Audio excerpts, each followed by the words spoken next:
shout out to my people. Green, silver, black, and white. Always repping for my Eagles. Hey, hey, welcome to the podcast. We gon' keep it real. Get it hype when the team stepping on the field.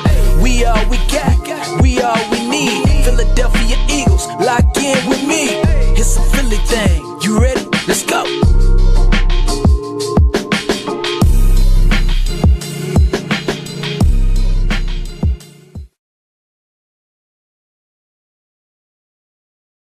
What is up? What is up, ladies and gentlemen? We are in a lull period of the NFL cycle where we are, 20 days away from NFL training camp beginning. And with that, ladies and gentlemen, I'm trying to put together a little bit of a treat for everybody here. An NFC East Division review in comparison with the Philadelphia Eagles, team by team by team. Okay.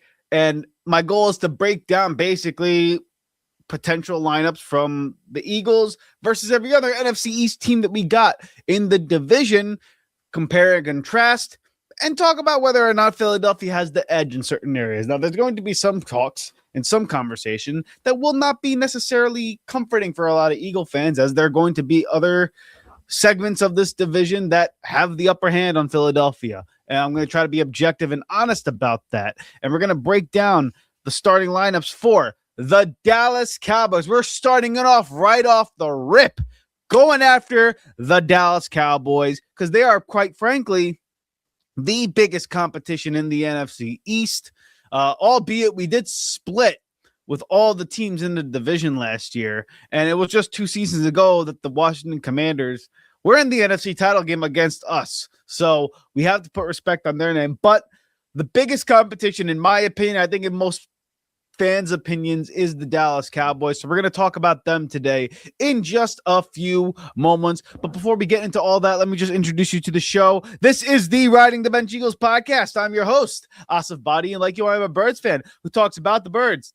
Only the birds, and nothing but the Philadelphia Eagles. So please do us a favor, help us grow this channel organically by shooting this video a thumbs up, commenting your thoughts in the comment section below, and subscribing to the channel. Also, check us out on audio platforms such as Apple Podcasts and Spotify, and leave a 5-star review, because in the end, it doesn't cost you a damn thing to go ahead and hit that subscribe button. We appreciate your support on the opposite side of the camera and on the opposite side of the airwaves.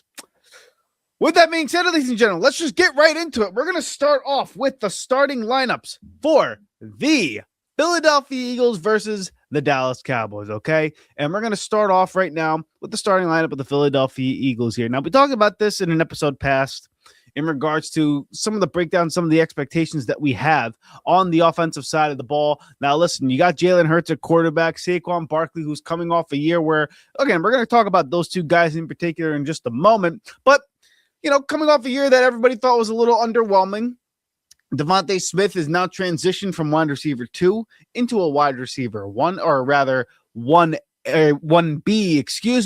to being the true number 1 guy. He wasn't that since his rookie season, and now he has an opportunity with a few seasons under his belt to go ahead and showcase his skill set as wide receiver 1. Now, you also have Makai Lemon here, who was the first-round pick, who I've been hearing some good reports about in camp. But also you have Dontavian Wicks in the building here, who's also been a gem in Philadelphia, as he's been a consistent presence here in camp. He's part of the system here before because he played with Green Bay last season, so he knows the concepts, he knows the route tree, he knows the whole shebang. And then Dallas Goedert, tight end extraordinaire, has a full game, had a career year in touchdowns last season, but again, the whole offense was just underwhelming altogether, right? So we already talked about Sirianni, new offensive coordinator, Sean Mannion, offensive line coach, and Chris Cooper, and Parks Frazier is the quarterback's coach. Now, I'm not going to go into position coaches tier too much with the Dallas Cowboys, as I don't know much about them. I just know mainly more about some of their starting players and some of their starting candidates for certain positions. But when it comes to the Philadelphia Eagles offense, again, just based on the skill guys alone and the starting 5 here that we see on our screen with Jalen Hurts, Saquon Barkley, Devonta Smith, Makai Lemon or Dontavian Wicks, and Dallas Goedert, they're not quite as proven as the Dallas Cowboys starting 5, okay? Let's look at the Dallas Cowboys right now. Dak Prescott at quarterback. Now, again, this is regular season only. We're not talking about the playoffs because we know that's a little bit of a different conversation when it comes to the Dallas Cowboys. And even Cowboys fans recognize that, okay? So I'm not here to rip Dallas Cowboy fans. This is mainly about regular season, okay? Dak Prescott, the quarterback at the helm. Javonte Williams had a really good season last year. And we're going to talk about him in just a few moments. CeeDee Lamb, wide receiver number 1, I believe is better than George Pickens, even though I hear some people talk about how George Pickens is going to take the mantle for CeeDee Lamb. And I think that's just ridiculous. I think CeeDee Lamb is an exceptional ball player. I think George Pickens is really good. But nonetheless, George Pickens is there. They signed him to another deal. I believe there was the franchise tag that they gave him. He's going to be playing for a contract this season. And then obviously Jake Ferguson, really good tight end. I think he is a solid player. I think he's got an all-around game. Underrated tight end, in my opinion. Very reliable, can block, has really good receiving ability, and a reliable target for Dak Prescott, okay? Now, in regards to Dak Prescott and Jalen Hurts, this is where the comparisons of the show are going to begin. Now, with that being said, let me pull up the comparisons here. This was of the 2025 season last year, okay, ladies and gentlemen. Jalen Hurts threw for 3,200 yards, 25 touchdowns. He had 6 interceptions. Now, he had 4 fumbles altogether, so 10 turnovers in all. But Dak Prescott had a pretty damn good year. He had 4,500 yards passing, 30 touchdowns. He had 2 fumbles and 10 interceptions, okay, with a 67.3 completion percentage. Jalen Hurts at 64.8.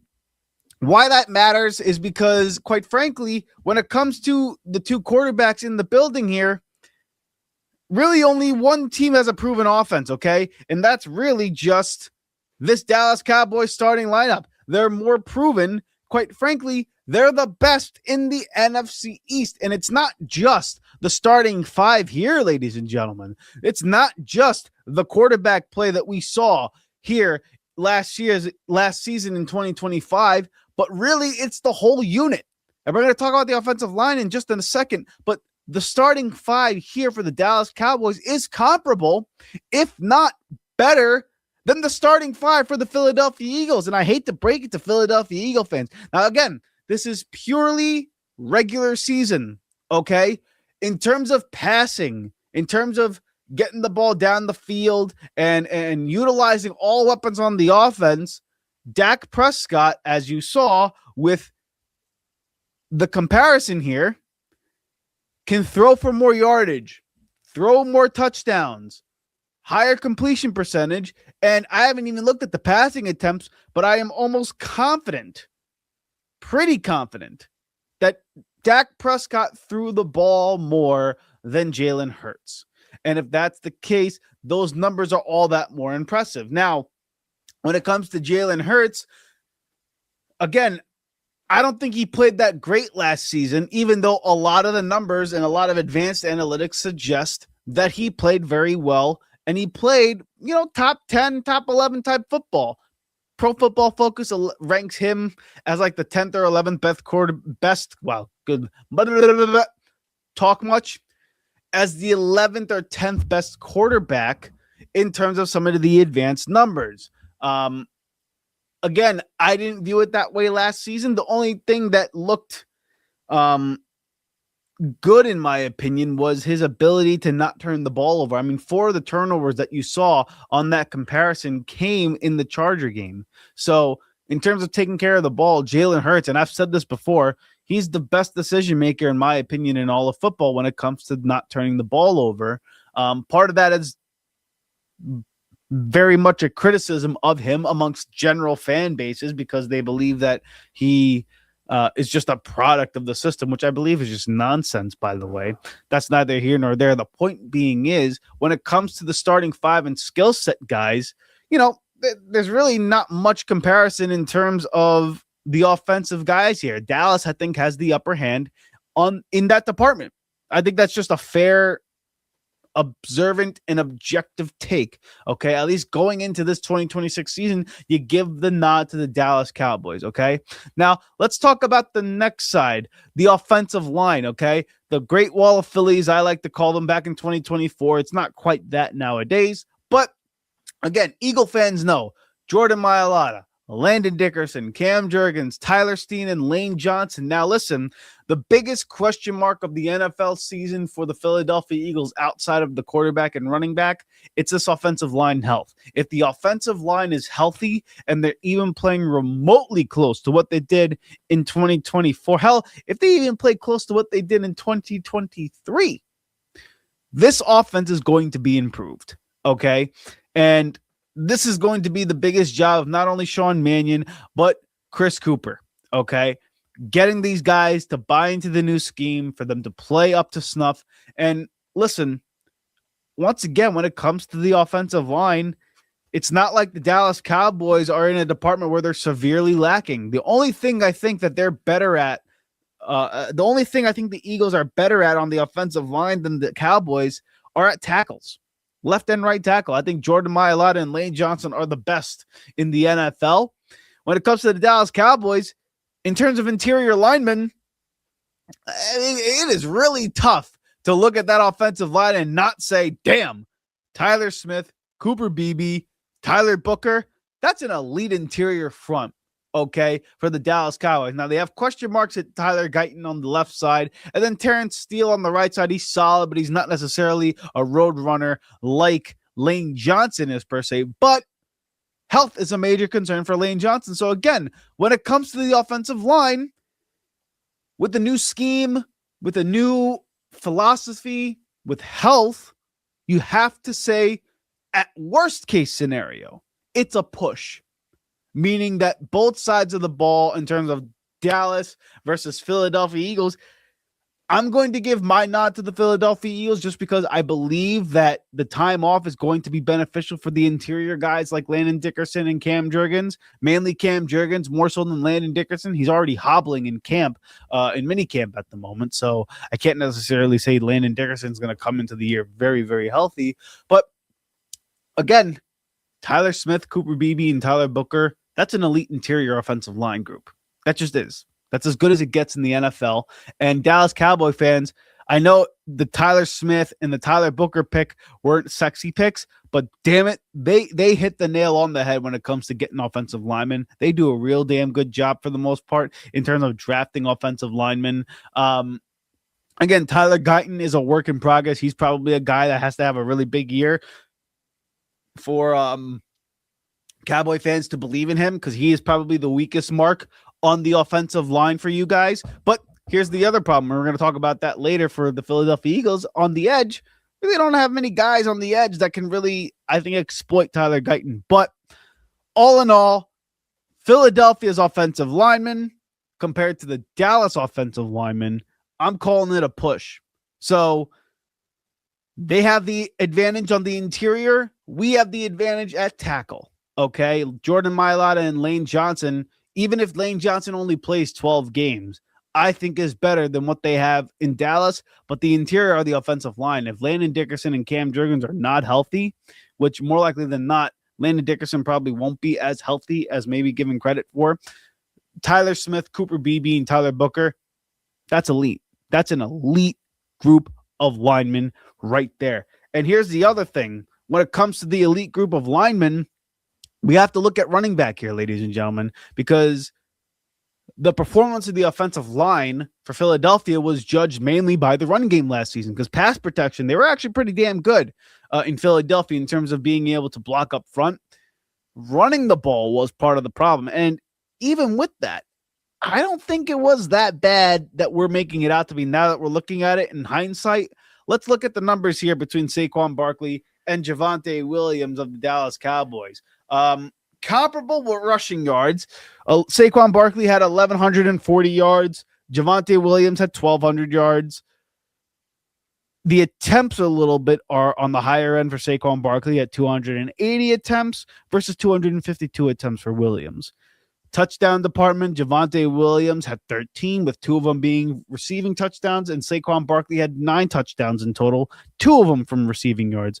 And the yards per carry is probably the biggest indicator for the offensive line performance in terms of the season success. Javonte Williams averaged 4.8 yards a carry.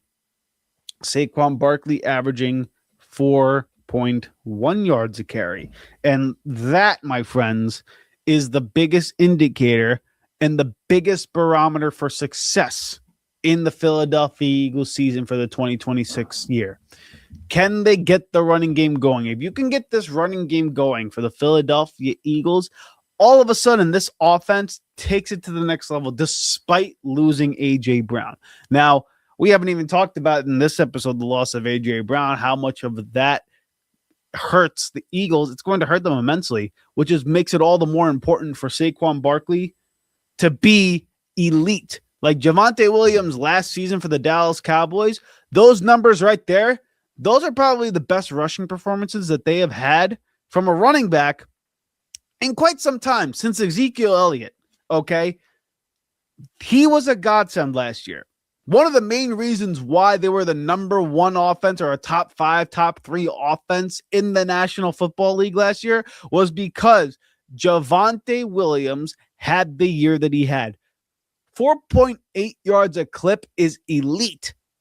13 touchdowns is elite.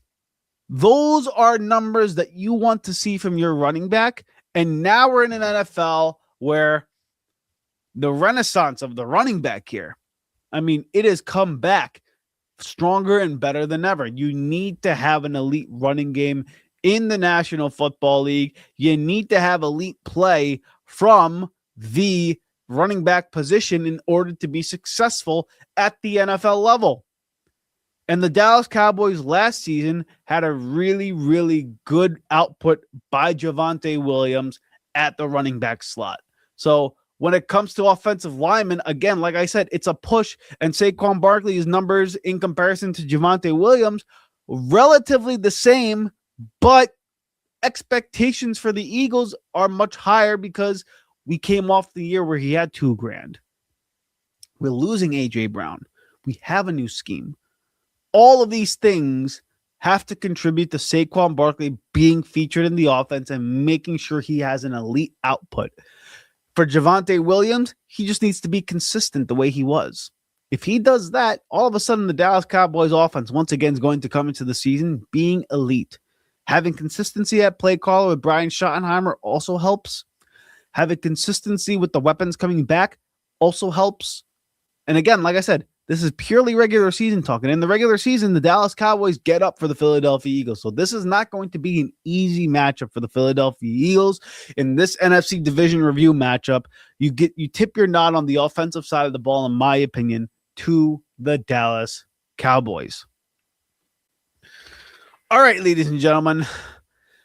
Now we're going to be talking about the defensive side of the ball, okay? Here at the Riding the Bench Eagles podcast, I take pride in how much we, attribute to defensive side of the ball performance, okay? I am a big proponent on emphasizing the running game, protecting the ball, not turning it over, right?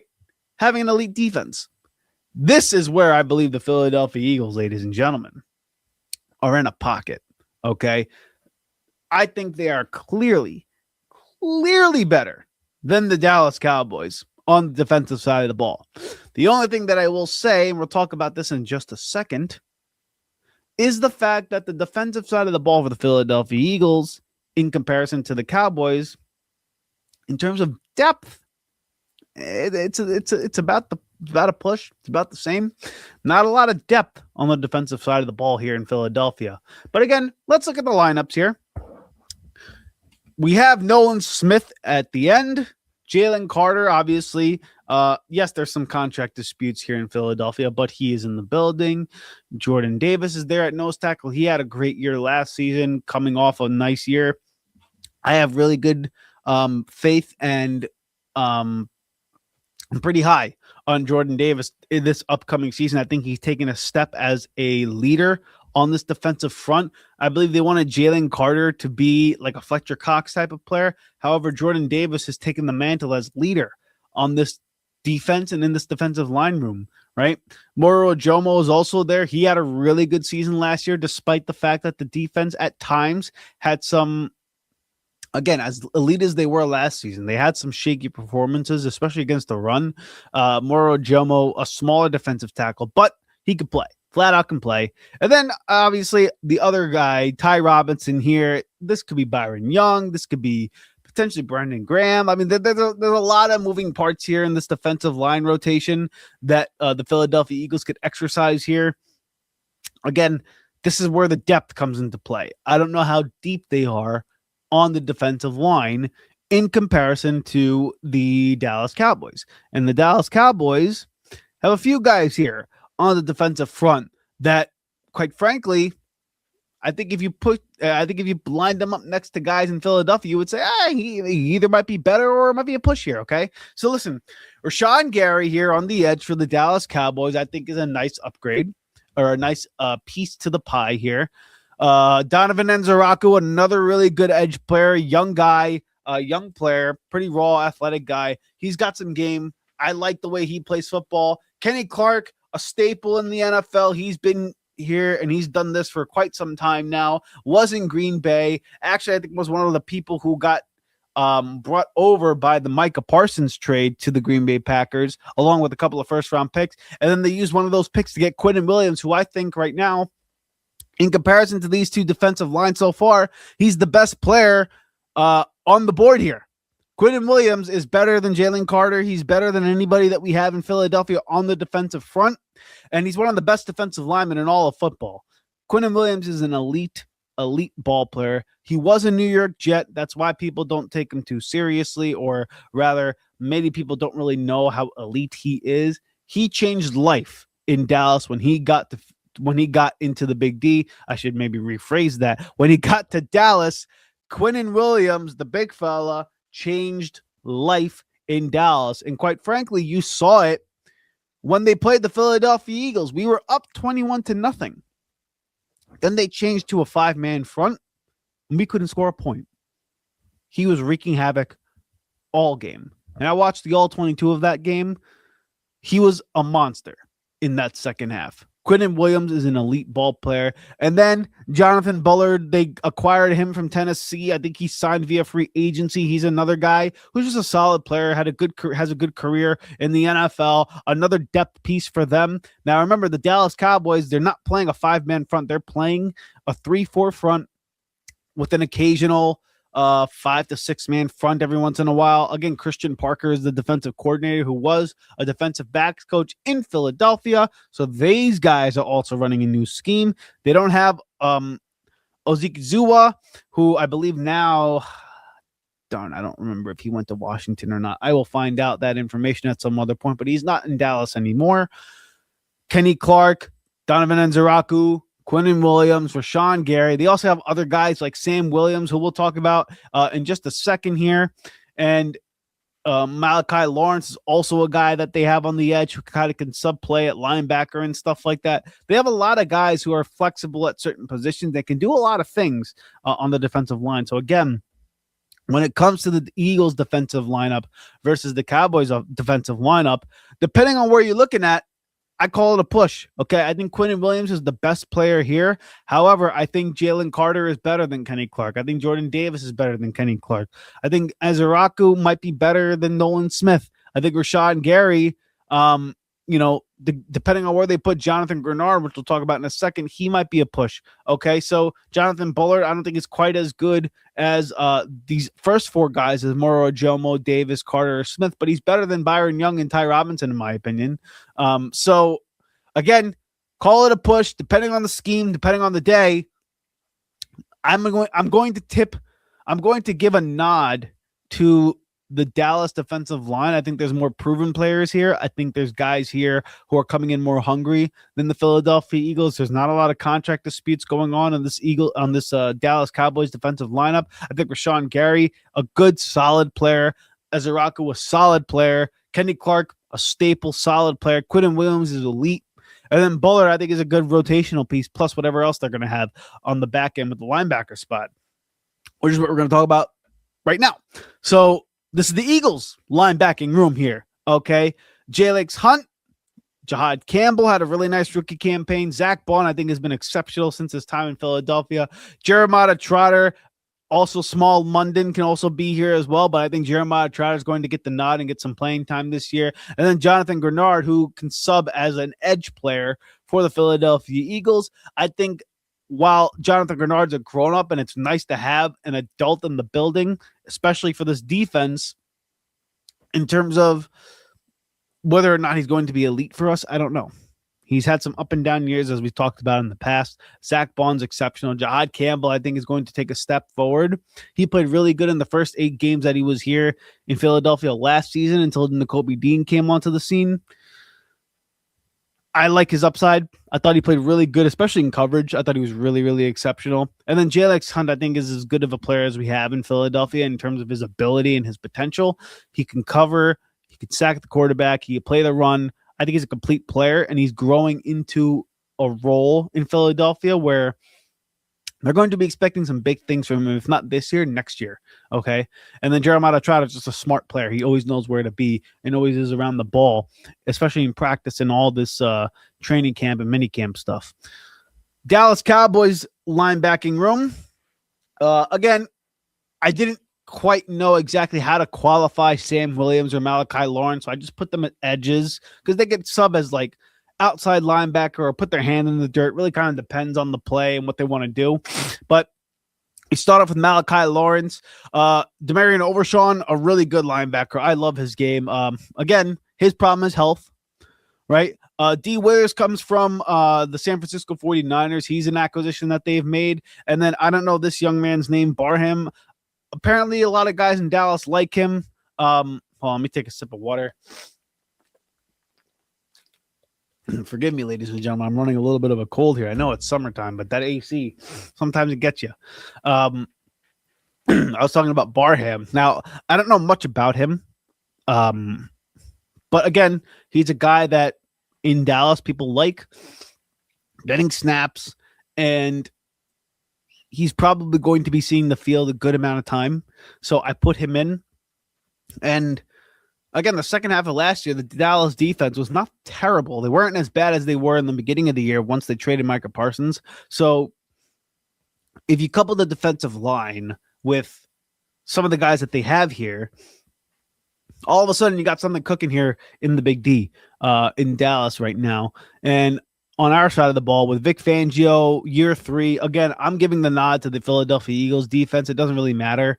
I'm going position by position group. And yes, I gave some nod to the defensive line for Dallas, but everywhere else, I'm giving the nod to the Philadelphia Eagles because quite frankly, none of these guys here, as good as Overshawn is and as good as Malachi Lawrence can be, and as talented as I believe Sam Williams is as an edge rusher, not necessarily a total package edge rusher, but he can get after the quarterback. He's definitely a solid player. I don't think any of them are as good as what Zach Bond is, as what Jahad Campbell is, as what Jalen Hunt is. So in that sense, I'm giving the nod to the Philadelphia Eagles. Okay. So really not much of a discussion there, as again, quite frankly, the Dallas Cowboys defense, as you see on the bottom ticker here, it's the biggest question mark on the team. The offense is fine. I think the offense is as good as it gets in the NFL. It's whether or not this defense and Christian Parkin can get them to play top 20-ish type football, right? If the offense has the same output as they did last season and the Dallas Cowboys defense plays closer to like top 20, top 15 type of defense, you got a really good team in Dallas here, okay? And I'm going to be objective about that. However, I just don't believe they're going to make that kind of a jump in Dallas right now. Lastly, the defensive back room. There's not even a question here. It's Philadelphia all the way. They're just clearly better than the Dallas Cowboys on the back end. Cooper DeJean and Quinyon Mitchell. That's really all that needs to be said. Now, I like Tariq Woolen's skill set, and he's been really, really impressive in camp. I am going to be curious as to see how he's going to suffice in a zone-style defense all year long. Because really in Seattle, when he was with Pete Carroll, they were playing like a press man type of, like a press zone type of coverage, where he can use his size, he can use makeup speed and all that stuff. Playing a traditional zone is a little bit different than just playing press man or press zone type of coverage. And he's also a guy who tends to be undisciplined. And in Vic Fangio's scheme, being a disciplined player is very important. It's why he really liked Reed Blankenship so much, who has been replaced by Andrew Makuba and Marcus Epps. In Dallas, they got some talent here as well. Deron Bland, again, I think he's like an okay player. He tends to be, he can get beat every once in a while, but he's a solid player. Kobe Durant came from the Rams. I think he's a nice addition to the squad here. Caleb Downs, they drafted, who I think was one of the best players in the draft, if not the best player in the draft. Caleb Downs is a really, really good ball player, and I just put him as defensive back. He could play the nickel. He could play safety. He could play linebacker. He could do it all in terms of his versatility. Really, really solid player. I think Christian Parker's going to have fun working with him. Jalen Thompson, a safety from the Arizona Cardinals, also signed with the Dallas Cowboys. I think is an upgrade from what they had last season. Good player, solid player. Played alongside Budda Baker, so you could tell, he has a lot of game, and he also played with Jonathan Gannon, who runs a similar scheme as what Christian Parker is going to be running. So I think that is going to transition well for them. And then Malik Hooker is another good player who's been solid throughout his whole career. And then, not to mention other contributors on the bottom here, Siobhan Ravel Jr. is another cornerback in Dallas. Again, they have talent here in the Dallas Cowboys defensive back room. They're just not as good as Quinyon Mitchell and Cooper DeJean and Drew Makuba and Tariq Woolen, right? It's just not as good as these guys. Now, I am curious to see as to how this defensive back room is going to play without the tutelage of Christian Parker.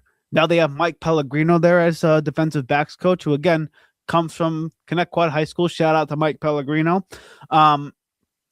But again, Christian Parker was an elite defensive backs coach. Mike Pellegrino is a good defensive backs coach. I don't know if he has the track record like Christian Parker does. So all in all, I am going to give the tip of the cap to the Philadelphia Eagles when it comes to the defensive side of the ball.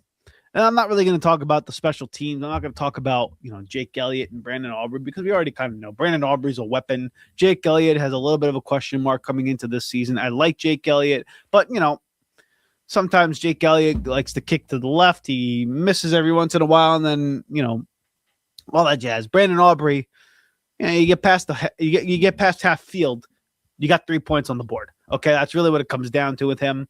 So, all in all, it really comes down to what the schedule looks like for the Philadelphia Eagles and Dallas Cowboys. Now, in terms of team breakdown, on the offensive side of the ball, I give the nod to the Dallas Cowboys. I think on offense, they are clearly the better team.